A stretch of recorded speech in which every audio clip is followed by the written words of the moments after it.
The old abandoned house on the hill had always been a source of intrigue for the people of the small town below.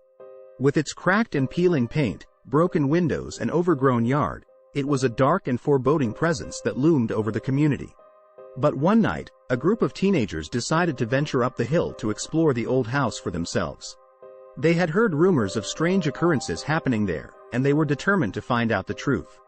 As they made their way through the overgrown yard and up the creaky front steps, they couldn't shake the feeling that they were being watched.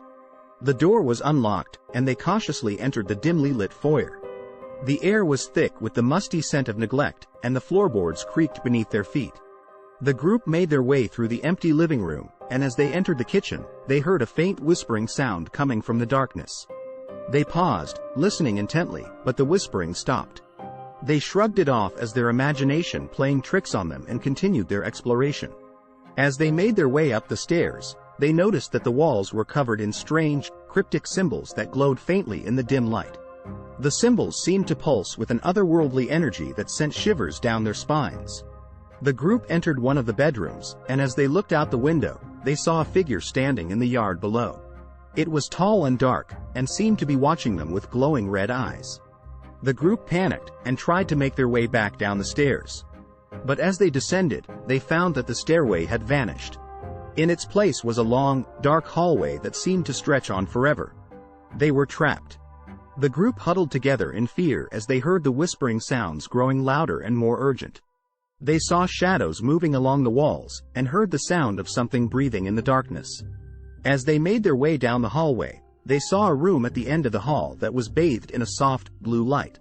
The light seemed to be coming from a small, glowing orb that was suspended in midair. The group approached the orb cautiously, and as they reached out to touch it, they were transported to another world. The world they found themselves in was dark and twisted, with twisted trees and dead vegetation as far as the eye could see. In the distance, they saw a figure approaching them. It was the same figure they had seen in the yard below, with glowing red eyes and an otherworldly aura. The group tried to run, but their feet wouldn't move. They were paralyzed with fear. The figure approached them slowly, its eyes fixed on the glowing orb that the group had brought with them. The figure reached out and took the orb, and as it did, the world around them began to dissolve. The group found themselves back in the abandoned house, standing in front of the staircase.